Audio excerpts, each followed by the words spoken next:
I just wanted to pop in real quick. This isn't going to be my official video for today. I just wanted to, uh, as I was working through some of my own examples, there are some tips and tricks I wanted to pass along for updating your live preview. We want the live preview to look good, but we also want to perform good or perform well. I'm sorry. And in doing so, I'm going to go ahead and share this screen. So in Adobe, this is I'm working on the Walnut keychain product that I'm launching later today. And I wanted it on a background. Sometimes I like to do like scene placement. For example, like the bottle opener was like, it kind of looked like it was laying on the table next to some beer. And then sometimes I like to just do, kind of a more generic background, something that might be um, pertaining to the design itself. So if this is a patriotic design, we've got a lot of like 1776, We the People, designs of that nature. You might want the background image of it to kind of reflect the vibe that you'd be getting from your customer, or that you're trying to target for your customer. And so I pull this image in, and I kind of like it. I think um, I think it'll work well, but I think it's too bold. I think it's too bright and colorful. And so, just real quick, I'm going to grab the rectangle tool, and I'm going to draw a box. And then I want to take that box, it's filled with white, it's got a stroke. I want to take the opacity of that box down to, let's say, maybe call that 50. Let's do close to 60%. And if I click on the view, I can see trim view, which will give me, a very, this is what it will actually end up looking like online. So that's just a good way for you to be able to kind of, get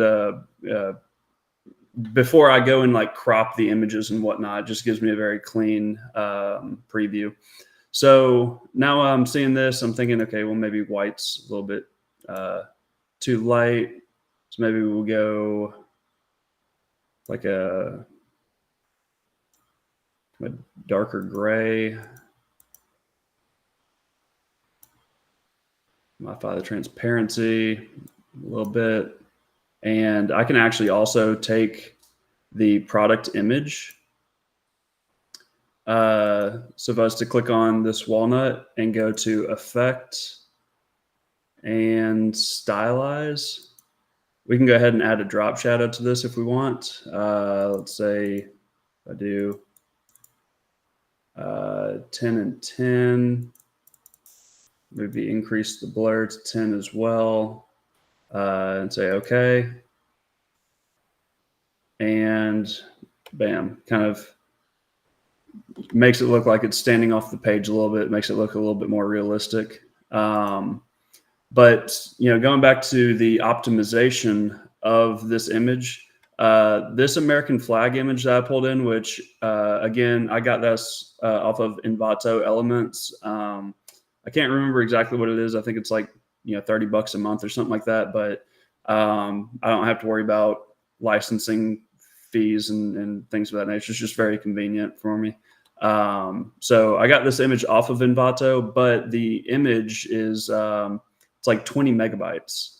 And one, we won't let you upload an SVG that's 20 megabytes in the first place. It's simply too big. But it's also would perform terribly on your live preview. Your customers would go onto your site, they'd click on the live preview button, and they'd be waiting for probably 2 or 3 minutes while they wait for 20 megabytes to be loaded to their cell phone. And so with that, I'm going to hide everything except for this back image, except for the background image. And with this selected, now I can do File, Export, and the Save for Web option. works well for me. Let me make sure that you guys are still able to see this. 1 second. Let's scale all this down. All right. So I'm going to zoom out. And so you can see down here at the bottom, this image was 20 megabytes. And if I exported it as a JPEG, it'll be 31.2 kilobytes. So extremely small file size. I personally like to go with PNG 8 if you can get away with it. It definitely does increase the file size, but it's a lossless image size. So as it scales on the as it scales in the browser for different on your cell phone or whatever, the image won't look blurry. And so let me see, I'm going to kick that off, play with my settings a little bit and see if I can't get, I can also decrease the size of this image to 75%, and we'll see what that looks like. It dropped my file size by half. And just real quick, I'm going to export this image. And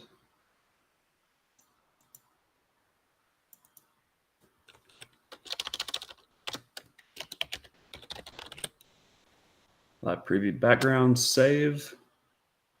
So now I'm going to delete everything that's in the background layer, and I'm going to find it real quick, take the file that we just created, and I'm going to paste it in.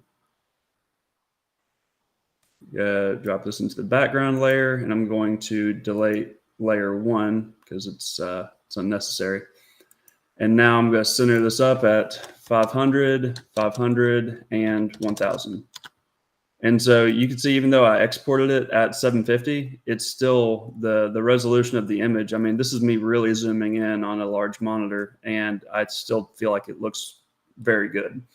So I decreased my file size by half and didn't have any lack of functionality. So yeah, that's essentially all that I wanted to cover on this video. Again, I'm going to be going over this, or I'm going to be doing another video that's design specific later today. I just wanted to talk about live preview image optimization for a little bit. So thank you all for joining, and I'll be back later.